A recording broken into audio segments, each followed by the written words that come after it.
Welcome to my channel मकसद of knowledge. आज हम पढ़ेंगे गैसेस एक्सचेंज इन ह्यूमंस।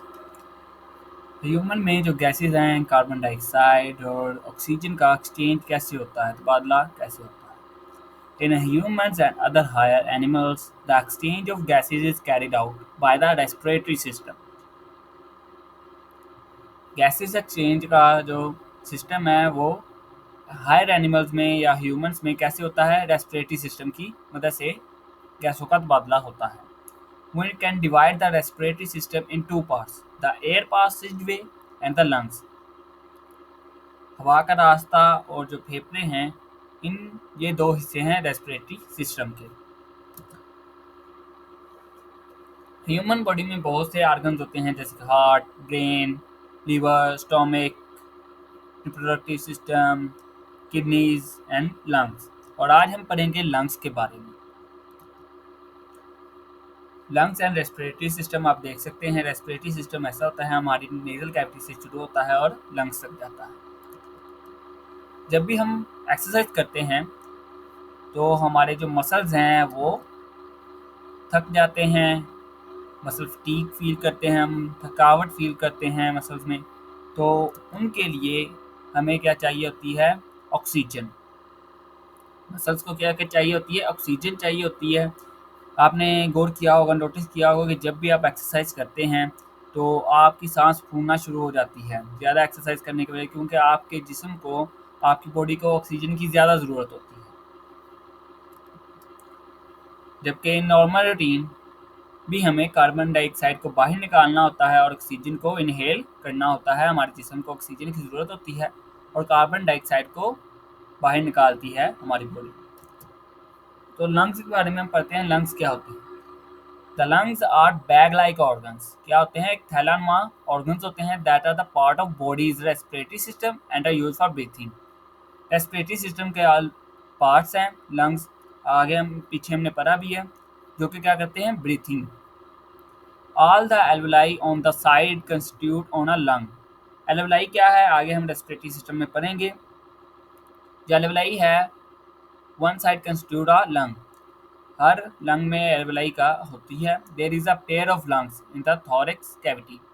हमारी थोरैक्स कैविटी में यानी सीने में क्या होती है, पेयर ऑफ लंग्स होते हैं, दो लंग्स हैं, दो फेफड़े हैं। The chest wall is made up of 12 pairs of ribs and the rib muscles called intercostal muscles. जो हमारी चेस्ट है वो क्या होती है, 12 पसलियों से बनी होती है। और जो पसलियों के साथ, रिब्स के साथ मसल्स होते हैं उन्हें हम कहते हैं intercostal muscles.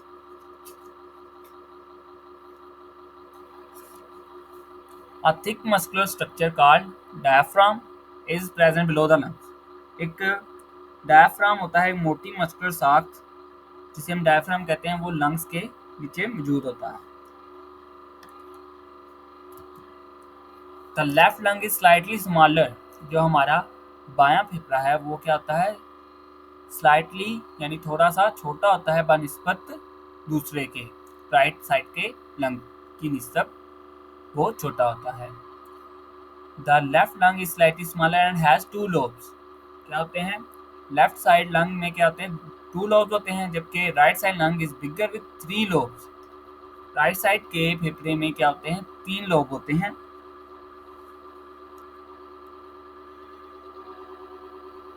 They are spongy and elastic organs. फेफड़े क्या होते हैं, स्पॉन्जी और इलास्टिक ऑर्गन्स होते हैं,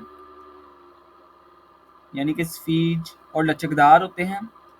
इनके अंदर ब्लड वेसल्स भी होती हैं। इनके अंदर क्या होती हैं, blood vessels.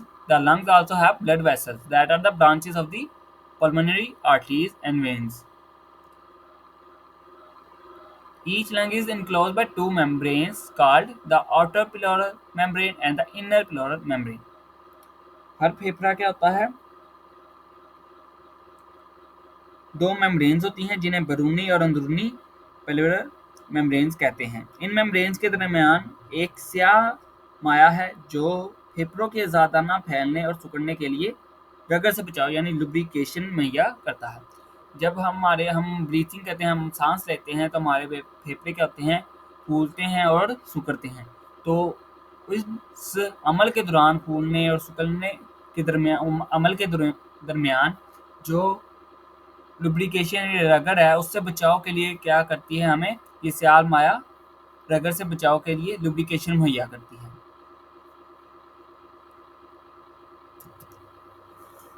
The mechanism of breathing. Breathing का मैकेनिज्म क्या है, हम सांस लेते हैं उसका मैकेनिज्म है। The physical movement associated with the gases exchange are called breathing. जब हम सांस लेते हैं तो हमारे अंदर हवा जाती है, जो इसके बाद फेफड़ों में ऑक्सीजन यानी गैसों का तबादला होता है। ऑक्सीजन के साथ कार्बन डाइऑक्साइड एक्सचेंज होती है, ऑक्सीजन हमारे जिस्म के अंदर चली जाती है और कार्बन डाइऑक्साइड क्या होती है, हम बाहर निकाल देते हैं। There are two phases of breathing, inhalation and exhalation. Exhalation में हम क्या करेंगे कि कार्बन डाइऑक्साइड को बाहर निकालेंगे, यानी कि जो हमने हवा ली है अंदर अपने जिस बॉडी की गई है उसे हम बाहर निकालेंगे। और इनहेलेशन में हम क्या करते हैं, हवा को बॉडी के अंदर लेके जाते हैं। तो देखते हैं एयर इनहेल्ड, तो जब एयर इनहेल्ड होती है वो कहाँ जाती है, लंग्स के अंदर, और डायाफ्राम जो है वो ऊपर हो जाता है, कॉन्ट्रैक्ट होता है, move down. And exhalation diagram relaxes, वो रिलैक्स हो जाता है। इनहेलेशन को हम इंस्पायरेशन भी कहते हैं।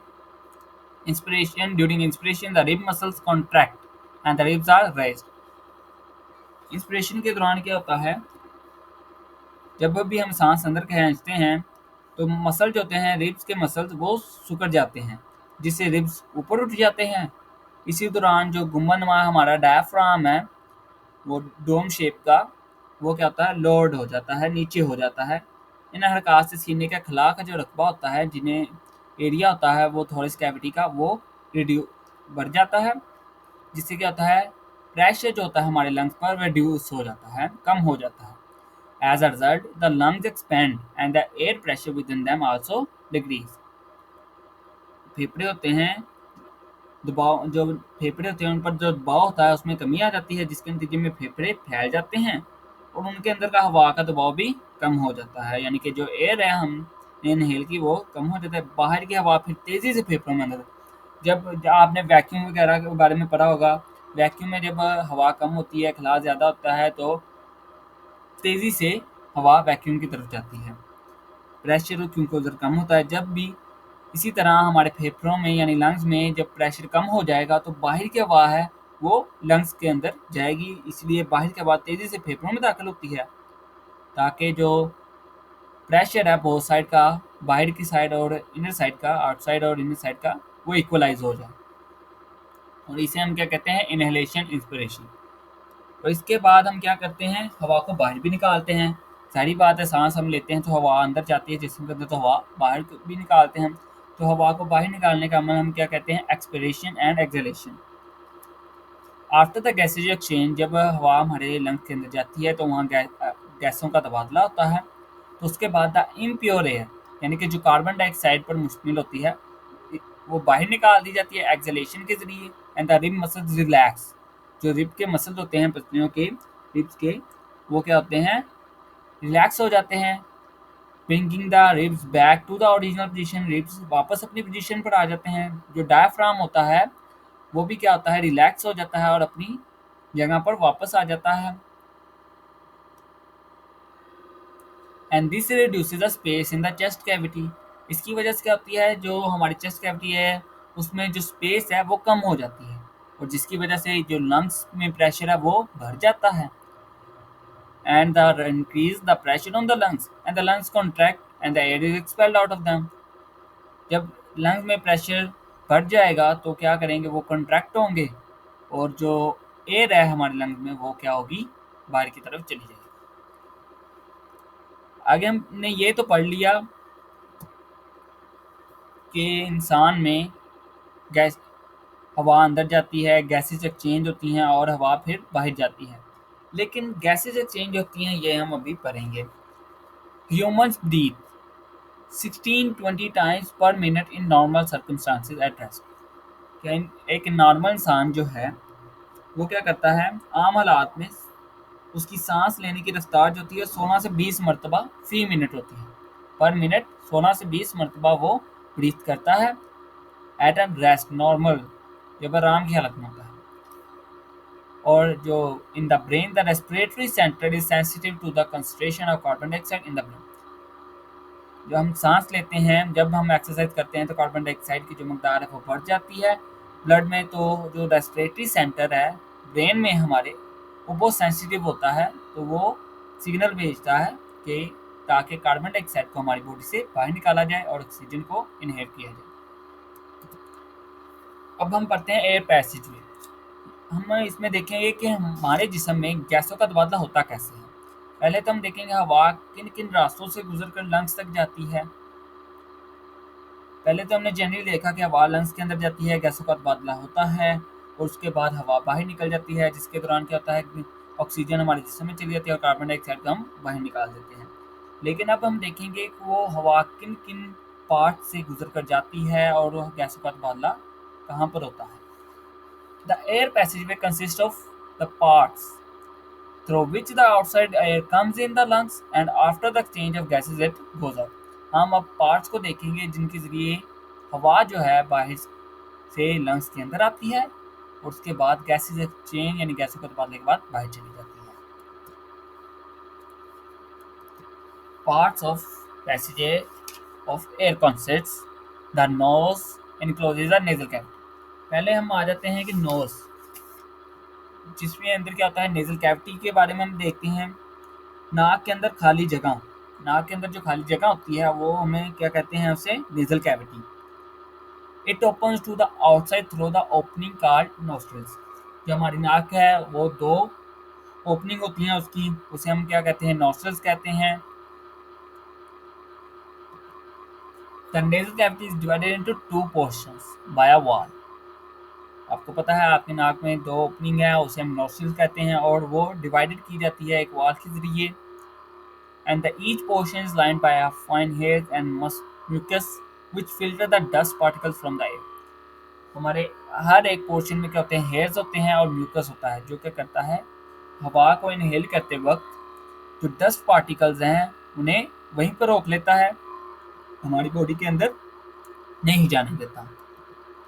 The mucus also moisten and warms the incoming air and keeps its temperature nearly equal to that of body। और जो म्यूकस होता है वो क्या करता है, वो जो इनकमिंग एयर होती है उसे नमी देता है और उसे गर्म रखता है, यानी मॉइस्चर यानी मॉइस्चराइज करता है, उसे नमी देता है और उसे गर्म रखता है ताकि वो उसका जो टेम्परेचर है वो हमारी बॉडी के इक्वल हो जाए। क्योंकि आप जानते हैं कि जो हमारी बॉडी का टेम्परेचर है वो 37 डिग्री होता है और जो बाहर का वो एक्सचेंज करता रहता है, फ्लक्चुएट होता रहता है। इसलिए म्यूकस हेल्प करता है हमें कि इनकमिंग जो एयर है हम इनहेल कर रहे हैं उसे हमारे बॉडी टेम्परेचर के इक्वल कर दे।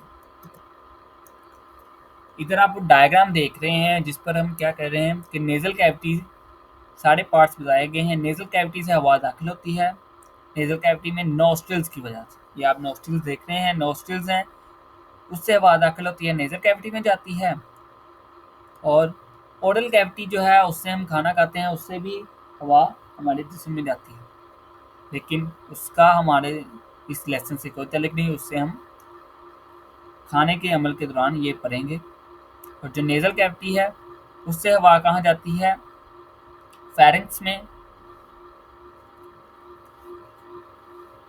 और फेरिंक्स से फिर जाती है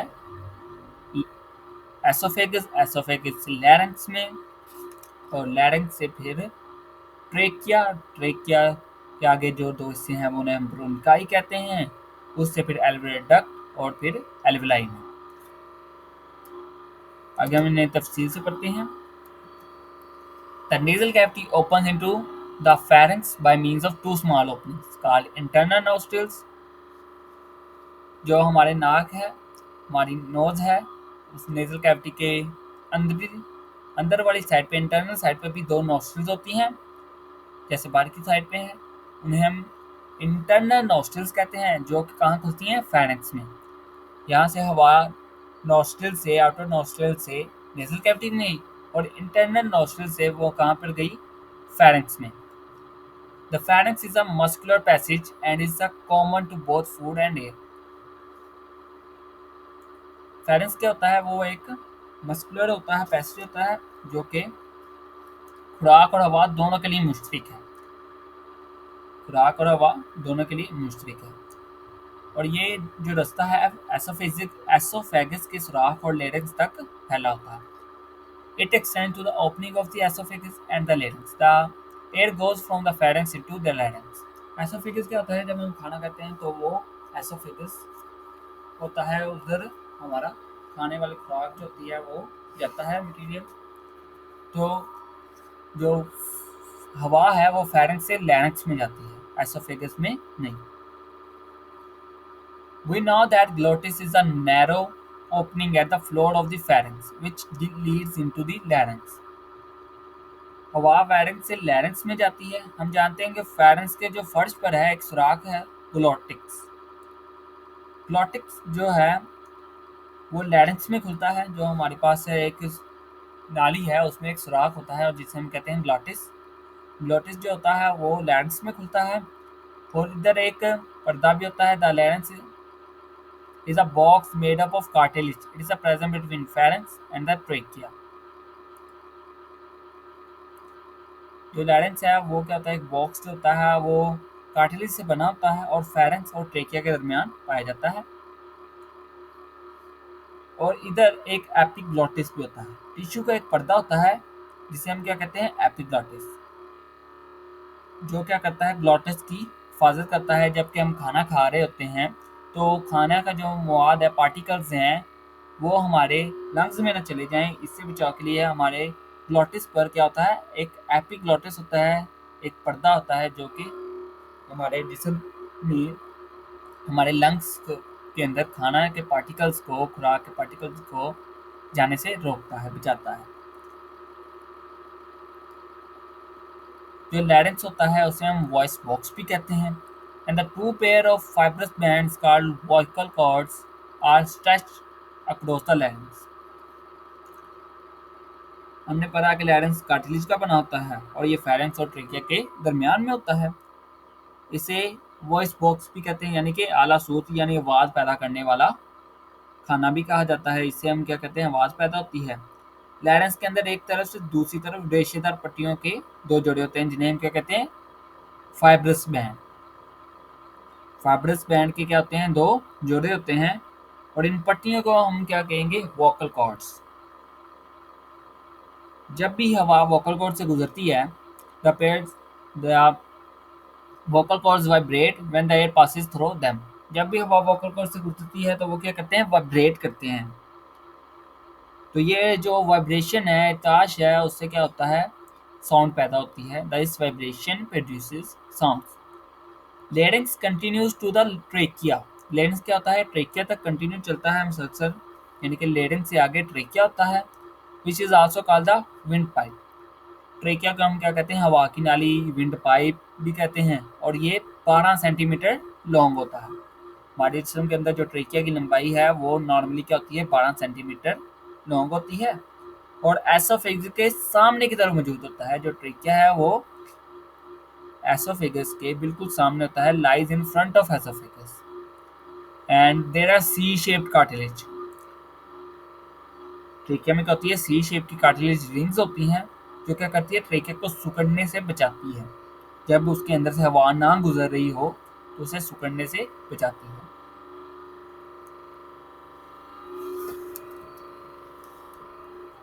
On the entering the chest cavity, the trachea divides into two smaller tubules called bronchi.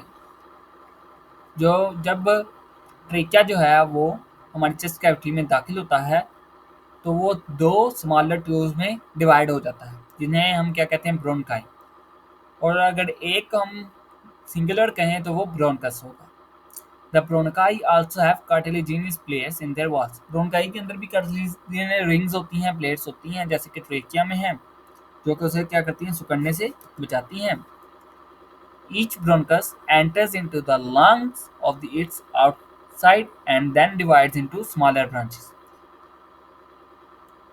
जब एक जो ब्रोनकस है वो लंग में दाखिल होता है, फेफड़े में दाखिल होता है, दो ब्रोंकाइज हैं और फेफड़े भी दो हैं, तो each bronchus enters into the lung. जब वो फेफड़े में दाखिल होता है तो क्या करते हैं, डिवाइड हो जाते हैं स्मॉलर ब्रांचेस में, छोटी छोटी ब्रांचेस में डिवाइड हो जाते हैं, जिन्हें हम क्या कहेंगे, bronchioles. The bronchi continue dividing in the lungs until they make several fine tubes called bronchioles। वो छोटी छोटी ट्यूब्यूल्स बन जाती हैं जिन्हें हम क्या कहते हैं, bronchioles. The bronchioles progressively lose the cartilages as they become narrower, and the bronchioles end as fine tubules called the alveolar duct। जो ब्रोंकाई होती है वो डिवाइड होती है छोटी छोटी शाखाओं में, ब्रांचेज में, तो वो क्या करती है, ब्रोंक्यूल्स बना देती है।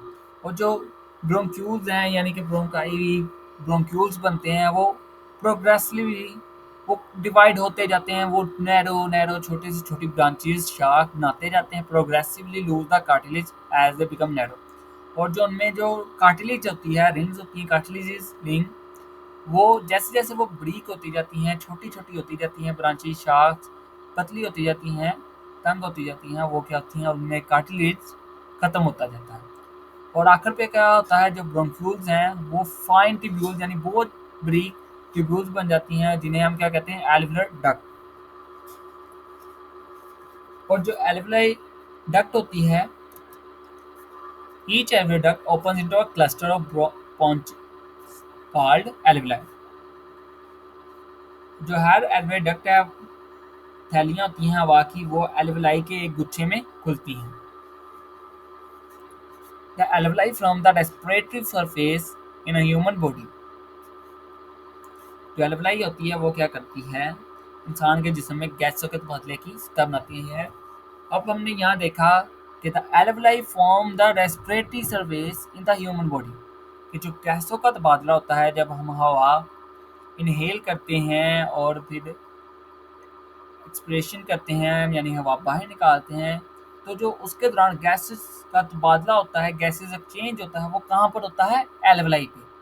लंग्स के अंदर आखिरी जो छोटी छोटी शाखें होती हैं एल्वुलाई, वो गुच्छे बन जाते हैं, वहाँ पर गैसों का तबादला होता है। Each alveolus is a sac like structure. जो हर एल्वुलाई होती है वह थैलीनुमा साख्त होती है, और इसकी दीवारों पे epithelial, it's bounded on the outside by a network of capillaries. Epithelial cells की एक तह होती है, कैपिलरीज का एक जाल इसको घेरे होता है, एपिथेलियल की लेयर होती है, और वो उससे क्या होते हैं, कैपिलरीज ने घेरा होता है। Each pulmonary and artery from the heart containing deoxygenated blood enters the lungs and branches into the arterioles and then into capillaries which surround the alveoli। क्या होता है, दिल से जो ऑक्सीजन के बगैर यानी डीऑक्सीजनेटेड जो खून होता है, वो पल्मोनरी आर्टरी फेफड़ों में दाखिल होकर आर्टियोल्स और कैपिलरीज में तकसीम हो जाती है, और ये कैपिलरीज क्या करती हैं, एल्वुलाई के गिर्द गिलाफ बनाती हैं, और फिर क्या होता है, आपस में मिलकर वेन्यूल्स बना देती हैं। These then join together to form the venules। वो ज्वाइंट हो जाती हैं और क्या करती हैं, venules बना देती हैं, which form pulmonary vein। क्या वो क्या बनाते हैं, pulmonary vein बनाते हैं। And the pulmonary vein carries the oxygenated blood back to the heart। अब यहाँ क्या हुआ, pulmonary artery blood लेके आई जिस ऑक्सीजन के बगैर, वहाँ क्या हुआ, जो डीऑक्सीजनेटेड खून है वो बाहर की तरफ गया लंग्स के अंदर, और वहाँ से जो ऑक्सीजनेटेड खून है वो वापस कहाँ गया, हार्ट में। ब्लड जो ऑक्सीजनेटेड खून था वो वापस दिल की तरफ गया, हार्ट की तरफ गया, वापस चला गया। इस तरह क्या हुआ, गैसेस एक्सचेंज हो गई, पल्मोनरी आर्टरी ने डीऑक्सीजनेटेड खून जो हार्ट से लिया उन्हें लंग्स तक पहुंचाया, उधर गैसेस एक्सचेंज हुई, और जो ऑक्सीजनेटेड खून था वो पल्मोनरी वेन क्या लाएगी, वापस दिल की तरफ। Thank you very much.